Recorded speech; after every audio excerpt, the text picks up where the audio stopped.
are in our second week ng ating series, Holy Week series na pinamagatang Biyaheng Semana Santa. Kung napansin nyo na, yung mga pumasok dito sa pintuan na to, siguro nakasakay na kayo sa jeepney, ano? Mapapansin nyo, merong parang korteng jeepney dyan. Pwede kayo magpa-picture dyan. Bawal lang ang sabit. Oo. Kasi styrofoam lang yun. Baka gagamitin pa po ng mga services mamaya. Pero feel free to have a picture taken. That would be nice. Biyaheng Semana Santa, ibig sabihin na ngayong Holy Week, may journey tayo. Not only journey to the provinces, but journey into our hearts to find out the real purpose for why we are celebrating the Holy Week. This week, pangalawang linggo, pag-uusapan natin, pako. Last week, pinag-usapan natin, balik-balik. Sa English, return. Or again and again. Ngayon, this week naman, pako. Ang pako, alam nyo naman yan yung lugar sa bandang Maynila, no? Pero we are using it as a title for our series, pako, meaning nail. And ang symbolism po nun, yung nail symbolizes sacrifice. The sacrifice of Jesus Christ. Of course, pagsapit ng linggo na to, alala ko nung bata ko, yung parents ko dinala kami sa probinsya. But on the way to the province, makikita mo, ang daming naglalakad pag Biyernes Santo na. Ang daming naglalakad, nakayapak, barefoot, papuntang Antipolo. And for them, they feel this is a sacrifice they have to do to ask for forgiveness for their sins. Kung hindi yan, maraming pumupunta sa mga places na mayroong mga imahe ng what they call the Stations of the Cross, which depicts the situations where Jesus Christ went through noong iko-crucify na siya. And people do that. Ang isa pang ginagawa ng ating mga kapatid or kababayan, especially if you go to Pampanga, makikita nyo to, mga nagpepenitensya, they call themselves a flagellation. Oo. Again, kagaya, the worst one, of course, is yung nagpapapako. And again, people do this because ang mindset, ang paniniwala is, I need to pay for my sins. As I sacrifice, as I suffer pain, as I bring pain to my body, I am actually getting closer to paying for my sins. Alam nyo, this does not only happen in the Philippines, sa buong mundo po. There is a system of sacrifice. Kailangan mag-suffer, kailangan ng pagbayaran. All over the world. Because all over the world, humanity has an innate sense of justice. Pag may masamang nangyari, kailangan pagbayaran yon. An innate sense of justice. Para itong props natin dito, for those of you who are viewing podcast, I have a balance scale in front of me. And I'm going to use itong canister na nakamarkang sin. And I'm gonna put it at one end of the balance. Makikita natin dahil may sin ang balance, ang ginagawa ng tao is we try to do good things para ma-equalize yung balance. And so, for many, magpe-pray ng marami. They'll start praying more than the usual. Yung iba, magbibigay ng charity sa mga charity works. Yung iba, magiging mas mabait sa mga kapwa-tao. Yung iba, giving na naman, magbibigay ng spaghetti, chapsuy, pork chop, bawal pork chop. Holy Week, bawal daw, karne. Bible reading, mas maraming babasahin. Kaya, ginagawa natin lahat itong magagandang good works na to with the sense na mapagbabayaran yung ating sin. Ang problema, dahil yung power of sin, hindi naman na broken, magsisin tayo ulit. At pag nagsisin tayo ulit, dagdag na naman, and then the tendency is gusto na naman natin bawiin para mag-balance ulit. And if you're listening to the podcast, I am putting stones in the weighing scale para mag-balance sila. That is the mindset of humanity. Pag may masamang nangyari, kailangan pagbayaran. You see, this happens because mali ang pagkakaintindi natin. We have the wrong comprehension of what is happening. With the wrong comprehension, it leads to wrong application. Pag hindi natin alam kung ano ang nangyari, hindi natin naintindihan kung anong nangyari sa cross, mali ang pagkakaintindi natin, yung application natin ng resulta nun, mali din. Now, question is, why do we need to sacrifice? Bakit ba kailangan? Bakit ba kailangan pagbayaran? It's because of, bring you back to history, naalala niyo yung kwento ni Adam at saka si Eve. Nung sila'y nasa Garden of Eden, history lang, I've said this before just to remind us. Nung sila'y nasa Garden of Eden, kaharap po nila si God, kausap nila si God, walang problema. They could have fellowship. God provided for their every need. Kontento sila, wala na silang hinanap na iba pa. However, nung si Adam at saka si Eve, baliktarin natin, nung si Eve at saka si Adam, kinain nila yung yung iba nakakalimutan na. Nung kinain nila yung fruit, wala pong mention na apple sa Genesis.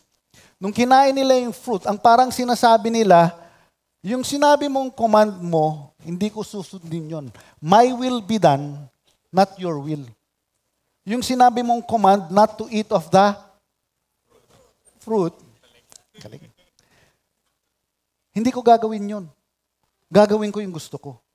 And from that moment on, tayo, we have always looked to the world, symbolized by the fruit, for what we need, and we no longer go to God for what He can give us. Symbolism nun, habang nasa mundo tayo, habang ginagawa natin yung binibigay sa atin ng mundo, we are God's. Our will be done, no longer God's will. When that thing happened, namulat ang kanilang mata, they noticed that they were naked, and so anong ginawa nila? Nagtahi sila ng dahon. Fig leaves, dahon ng fig tree. At tinakpan nila sarili nila. Pero bago sila pinaalis ni God from the Garden of Eden, God tinanggal niya yung fig leaves, and God wrapped around them the skin of an animal, mas matibay. Yung leaves hindi tatagal eh. Ang rinap niya, skin of an animal. Now, kung iisipin natin yun, skin of an animal, ibig sabihin, may namatay na animal. May pinatay na animal. May na-shed na blood ng animal para yung kahihiyan ng tao dahil sa kanyang kasalanan ay matakpan. This was a foretaste of what was to come.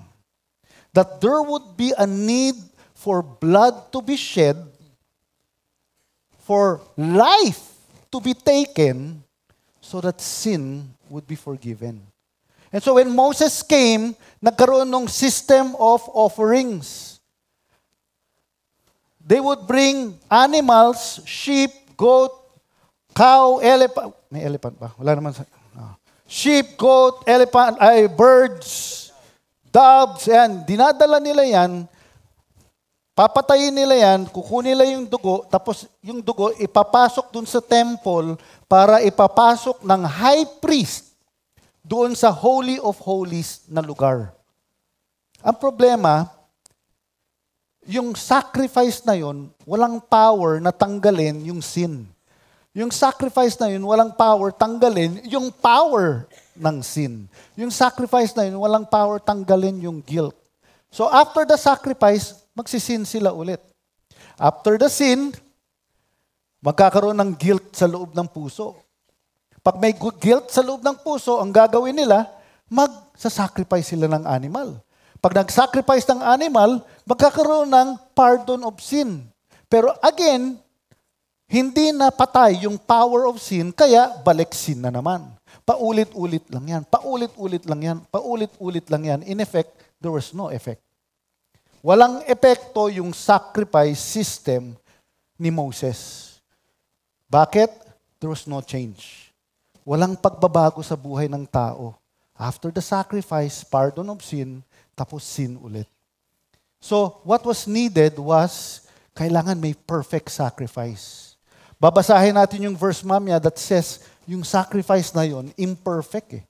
Kailangan may perfect sacrifice. We're gonna go to Hebrews, and we're gonna look at what the book of Hebrews says about this sacrificial system as compared dun sa ginawa na ni Jesus Christ on the cross. As we study Hebrews, can I just ask you to join me in a quick prayer? Panginoon, maraming salamat sa salita ninyo. Your word is the truth. And we pray that as it is spoken to us this afternoon, Lord, that truth will set us free from mindsets of traditions, mindsets of superstitions, mindsets, Lord God, that never make any change in our lives. Holy Spirit, kumilos po kayo ngayong hapon na ito, na kung sino man ang kailangang matuto dito, ngayon, kikilos kayo na yung taong yon matututo. Nang hindi kami lalabas ngayon, na wala lang, nag-enjoy lang kami dito.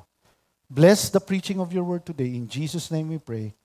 Amen. Hebrews, we do not know kung sino ang sumulat ng Hebrews, but we know na ang sinulatan ng author na to ay mga Jew na nag-convert na or tumanggap na kay Jesus Christ bilang Panginoon at tagapagligtas. Kumbaga, Jew sila, yun ang religion nila, pero they now believe that Jesus Christ is Lord and Savior. Now, ang problema, itong mga Jew na to, na naging Christian na, they had persecution in their lives. At dahil dun sa persecution na yon, may tendency silang bumalik sa pagiging Jew. May tendency silang bumalik sa religion nila bilang mga Hudyo. Yung iba naman, may tendency na yung practices nila bilang mga Hudyo ay isasanib nila, isasama nila sa pagiging Kristiyano nila. So yung sacrifice system, gusto nilang gawin din yun sa pagiging Kristiyano nila. And that's why the author wrote this letter. Doon tayo pupunta sa Hebrews chapter 10, verse 1. So we'll find out, ano ba talaga ang sinasabi ng author na ito to these people? Hebrews chapter 10, verse 1. For since the law has but a shadow of the good things to come instead of the true form of these realities, let me stop there. Shadow daw. Anong ibig sabihin nun? Yung batas ni Moses, shadow lang daw yun. Now, pag tinignan mo ang shadow, nagkakaroon ng shadow dahil may totoong being. Unlike this picture here, halatang Photoshop. Kasi hindi ka pwede magkaroon ng shadow na ganun kung sapatos lang ang meron. Dapat may tao yan.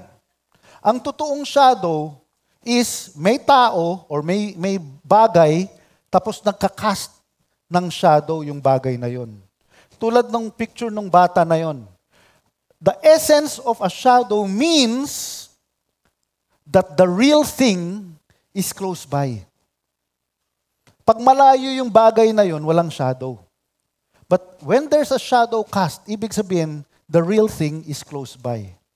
And one more thing about shadows, ang shadow, walang essence yan, na yung kasing essence nung object na inisinashadow niya. Nakuha nyo? Kagaya nito, kung tatayo ako rito, I cast a shadow on the screen. Tama po ba? Yang shadow na yan, hindi yan kasing gwapo nung tunay.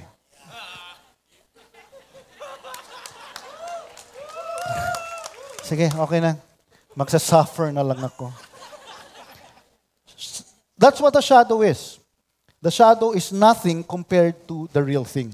So, ang sinasabi dito, the shadow is just, yung law ni Moses is just a shadow of the good things to come instead of the true form of these realities. It can never, take note, ang shadow daw can never, by the same sacrifices that are continually offered year after year after year, it can never make perfect those who draw near. So yung sacrifices daw, kahit ano pang gawin natin, it can never make you perfect. Yun ang sinasabi diyan. So in effect, yung cycle of sacrifices natin, whether yung sacrifices noon o yung ginagawa nating sacrifices ngayon, imperfect. Dennis, hindi naman na ako nagpapapalo ng ganyan eh. Hindi naman na ako nagpapapalaspas ng ganyan eh. Dennis, hindi naman na ako nagpapapako siguro ako, pero ngayon hindi na eh. Maybe, but do you know that even we as Christians could have that mindset of sacrifice? Tignan ninyo sarili nyo. It's time we reflected on ourselves. Do we pray more kapag nagkasala tayo? Do we read the Bible more? Kung minsan, everyday nagbabasa tayo ng Bible, Monday, Tuesday, Wednesday, Thursday, hindi nakapagbasa. Pag Friday, imbis na 1 chapter lang, 2 chapters, pambawi. Do we do that? Do we become friendlier kapag meron tayong kasalanan sa ibang tao, parang pusa tayo na, yung malumanay tayo? It's the same thing. Whether Christians or non-Christians, we have the same mindset. Why? Innate sa atin po yun.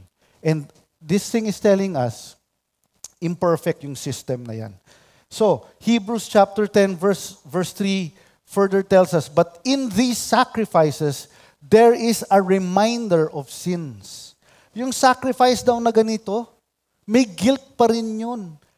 Nare-remind tayo, di ba? Last year, ginawa mo rin yan. Ginawa mo na naman ngayon eh. Di ba? O kagabi nga, ginawa mo ulit yan eh. Kanina nga, ginawa mo. Ngayon nga, ginagawa mo, tulog ka na naman eh. Huwag mong gisingin. Di ba? Paulit-ulit lang daw yun. Verse 4, for it is impossible for the blood of bulls and goats to take away sins. Yun yung sinasabi kanina, yung dugo na inaalay sa temple. Why ayo? Walang bisa. Walang nagagawa yun. So, it cannot take away the sins. Verse 5 continues, consequently, when Christ came into the world, He said, sacrifices and offerings, kausap niya si God. Sacrifice and offerings you have not desired. Ayaw mo nun. But a body have you prepared for me. Sinasabi niya, God, alam ko yung mga sacrifices ng tao, ayaw mo nun. Pero ako, binigyan mo ako ng katawan para mamuhay dito sa lupa. Para ako ang magiging sacrifice. Kasi yung sacrifice ng tao, walang bisa. In burnt offerings and sin offerings, you have taken no pleasure. So what are your sacrifices today, kapatid? What are you trying to do para pagbayaran yung kasalanan mo? What are you trying to do to win salvation? What are you trying to do to win favor from God? Walang kwenta yan. They do not even give God any pleasure. Hebrews chapter 9 verse 9a says, then He added, behold, I have come to do your will. Si Jesus Christ na binigyan ng katawan tao, sabi niya kay God, behold, I have come to do your will. Alala niyo yung sabi ni Adam and Eve, not your will be done, our will. Nung kinagat nila yung fruit. Ngayon, si Jesus sinasabi niya, I have come to do your will, no longer mine. So, whose will is that? It is the will of the Father. 2 Corinthians, ano ba yung will na yun? 2 Corinthians chapter 5 verse 21 tells us that will. God made Jesus, Him, who had no sin, to be sin for us, so that in Him we might become the righteousness of God. Naintindihan nyo ba ibig sabihin nito? God made Him who had no sin to be sin for us. All of us are sinners. Amen! Okay, thank you for agreeing. If you did not agree, you have just sinned. Nag-lie kayo. But all of us are sinners. Si Jesus Christ daw never sinned. Pero sabi dyan, He who had no sin became sin. Anong nangyari doon? Ibig sabihin nun, kung ikaw liar ka, nagsisinungaling ka, kinuha ni Jesus yung sinungaling mo, ilinagay niya sa sarili niya. He did not become a liar. He became the lie. Adulterer ka, nakikipag-live-in ka, yung sin mo, kinuha na ni Jesus yan. Pinako na niya sa sarili niya. Hindi siya nakipag-adultery, hindi siya nakipag-live-in. Pero yung sin na yon, sexual sin, nasa sa kanya na yon. Ano pang magandang sin? May magandang sin ba? Ano pang magandang sin? Ano pang sin? Sige, suggest kayo. Pride? Unforgiveness? Bitterness? Tinataguan mo yung kinauutangan mo? Yung pagmumura mo? Yung sinisira mong katawan mo with drugs and cigarettes and alak? Homosexuality? Yang sin na yan. Kinuha na ni Jesus yun. You are supposed to be free right now from that sin. If you only comprehend what it means that your sin, kinuha na niya yan. When you believe you believe that Jesus is your Lord and Savior, He has taken that sin away. And you're free. Sabi dyan, John 19:30, when He had received the drink, Jesus said, "It is finished." Huwag kayong kakanta. It is finished. With that, He bowed His head and gave up His spirit. Yung word na, yung phrase na yan, it is finished. Ang ibig sabihin niyan sa Greek, teletestai. Teletestai. It is finished. Alam niyo anong ibig sabihin ng teletestai? Teletestai is a carpentry language. Karpentero. And you know what it means? It means nothing more to fix. It's finished. Wala nang kailangan ayusin sa buhay mo. Inayos ko na. Teletestai. You know what else it means? It means there's nothing more to add. Yung inayos ko, huwag mo nang dagdagan.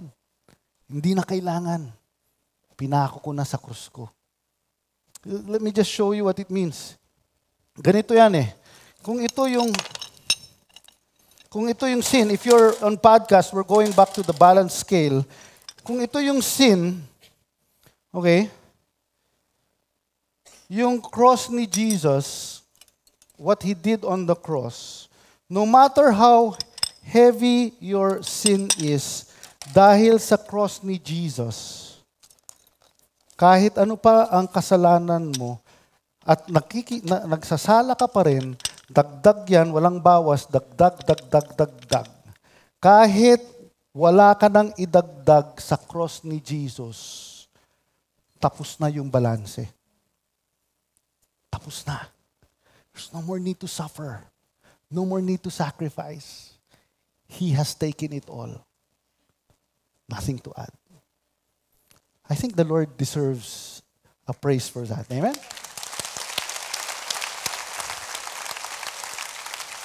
So, good news ba yun o bad news? Good news.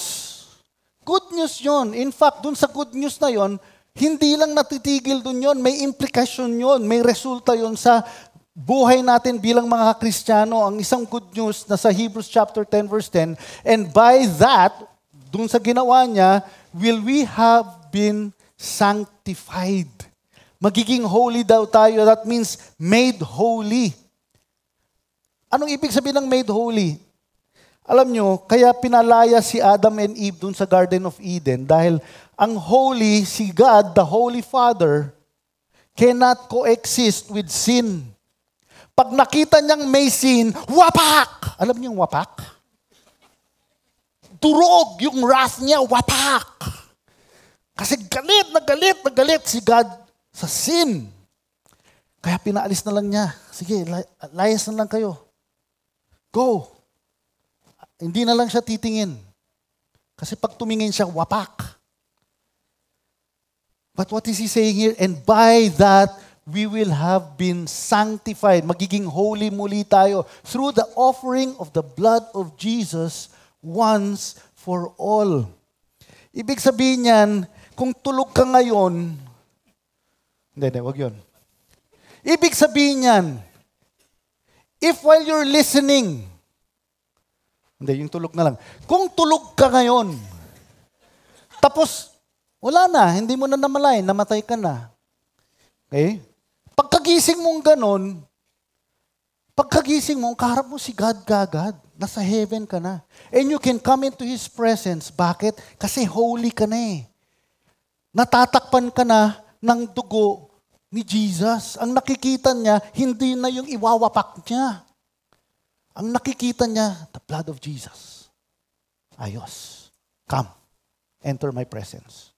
You are made holy. Do you understand that? Sabihin mo sa katabi mo, you're holy. Because of the blood of Jesus.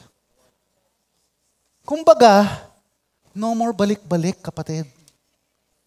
Hindi na kailangan balik-balikan yung sacrifice na yan. Wala na, tapos na. Verse 14, for by a single offering, He has perfected for all time. Perfected for all time. Those who are being sanctified. We are now being sanctified. So, one implication is sanctification. Second implication, covenant. Verse 16 tells us, this is the covenant that I will make with them. After those days, declares the Lord, I will put my laws in their hearts and write them on their minds. Yung mga laws ni Moses na napakahirap sundan kasi yung power of sin hindi pa nababroken. Yung mga laws na yon, sabi ni Jesus, ilalagay daw na niya sa mga puso natin. At napakadali nang i-obey yung mga law na yon kasi with what Jesus did on the cross, He has broken the power of sin. Sabi dyan, no? Hebrews chapter 10 sa NIV, verse 17. Then He adds, their sins and lawless acts, I will remember no more. Anong kasalanan mo last year? God has said, hindi ko na maalala yan. God, who cannot forget, has chosen not to remember. What was your sin last night? What was your sin yesterday? Sino yung minura mo kahapon? Doon sa kanto. God has chosen not to remember that anymore.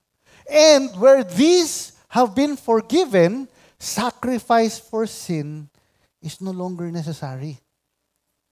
Again, there's no more need. Why? Kasi may bago ng covenant. Verse 9b says, He does away with the first or the old covenant in order to establish the new covenant. Ano ba yung old covenant? Yun yung sinasabi ko, yung blood. Kailangan ipasok dun sa Holy of Holies. At kung ikaw yung nagdala ng goat, pinapatay mo yung goat, iyo yun eh. Para sa kasalanan mo yun eh. Hindi ikaw ang pwedeng magdala dun sa Holy of Holies. Ang pwede lang magdala nun yung high priest. At yung high priest, para papasok siya dun sa Holy of Holies, kailangan dala niya yung dugo, blood offering. Yung Holy of Holies, may kortina yan. Pagpapasok dun yung high priest, takot pa yung high priest kasi hindi niya alam kung tatanggapin yung blood o hindi. Kayong high priest may nakatali na bells. Kling, kling, kling, kling.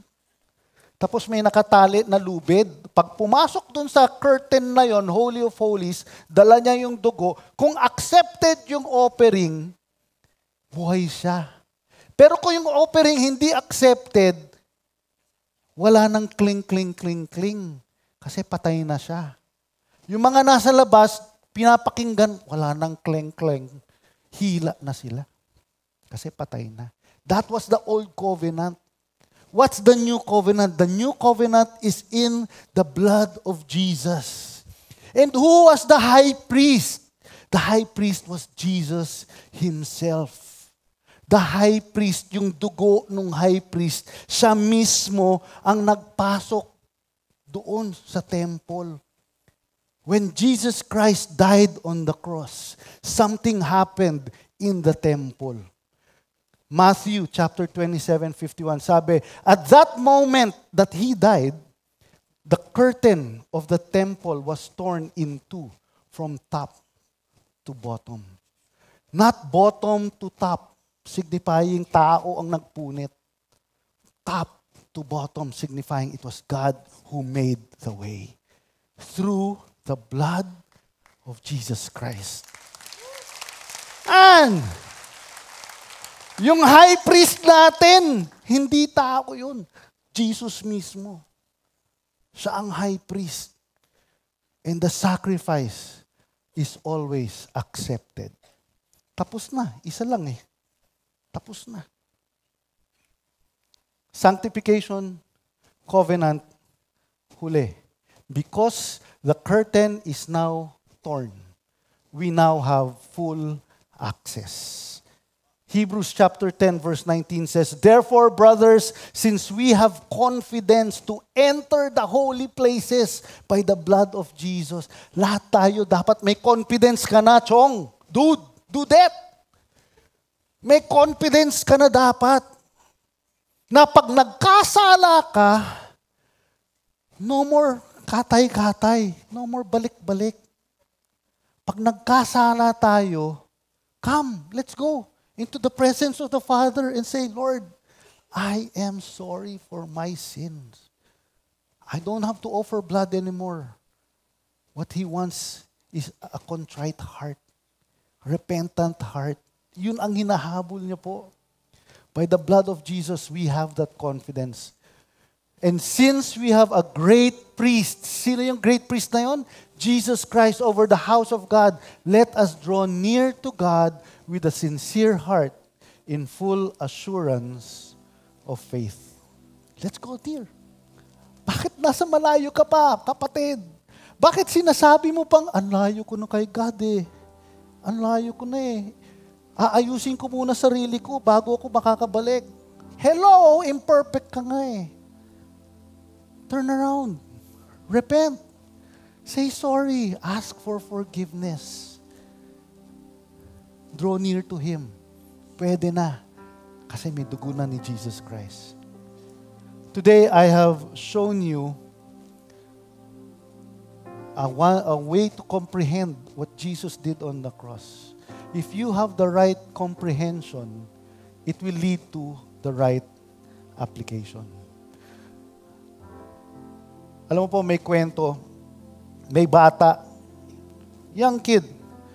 Yung bata na yon, tuwing papasok siya sa school, inaalaska siya nung kanyang mga kaklase kasi yung nanay niya, ang pangit. At yung pagkapangit ng nanay niya dahil sunog yung mukha at yung mga kamay. Sa tuwing papasok siya, sinasabi ng mga kapatid, pangit, nyay. Pumasok sa puso niya yon at nagkaroon siya ng parang bitterness regarding her mother. Bakit ang pangit ng nanay ko? One time, nakapag-usap sila ng nanay niya at for some reason, she asked her mother, Nay, ba't ganyan ka? Nakakahiya. Bakit? Ang sabi ng nanay, napangiti. Sabi nung nanay, alam mo anak, nung bata ka pa, nung nasa crib ka pa, nasunog ang bahay natin eh.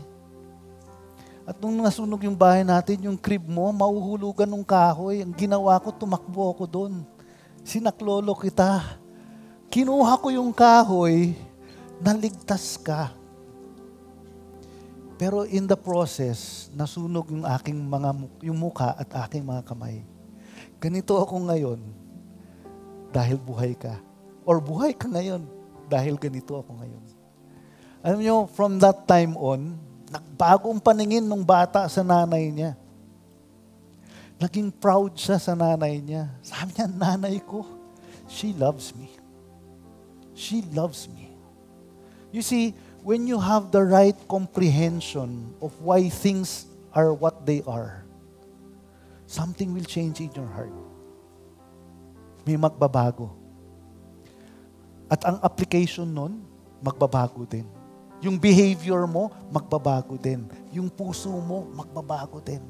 Instead of saying, bakit? Ba't ganyan? you will say, thank you, thank you, thank you, thank you. Jesus tells us in Hebrews chapter 13 verse 15, ito daw yung dapat na response. Through Him, then, let us continually offer up a sacrifice of praise to God. That is the fruit of the lips that acknowledge His name. If you have acknowledged Jesus Christ as Lord and Savior, no need for suffering, no need for sacrifice. If you comprehend what the cross has brought for you, isa lang ang response. Praise. Thank you, Lord. Maraming salamat, Jesus. Maraming salamat, Lord. Pinatawad mo na ako. Thank you, Father. Today, I want to respond. I don't know about you, but I want to respond to that. Okay lang po ba? Responding by singing a song of praise, thanksgiving, worship, saying, Lord, grabe yung grace mo. I do not deserve your grace. How amazing is your grace. Thank you. Thank you, Lord Jesus, for your amazing grace. We do not deserve your love, for we are sinners. And yet, Lord, you said the Father's will be done, not yours. And because of that, we have freedom. We have salvation. Broken, Lord God, is the need for sacrifice. Thank you, Father, for loving us so much. You sent your Son, Jesus Christ. And today we declare Him Lord. We declare Him Savior. Today we say, Jesus, we love you. Today we understand. Grant us, Lord God, the grace to live our lives today, no longer seeking for sacrifice to win forgiveness.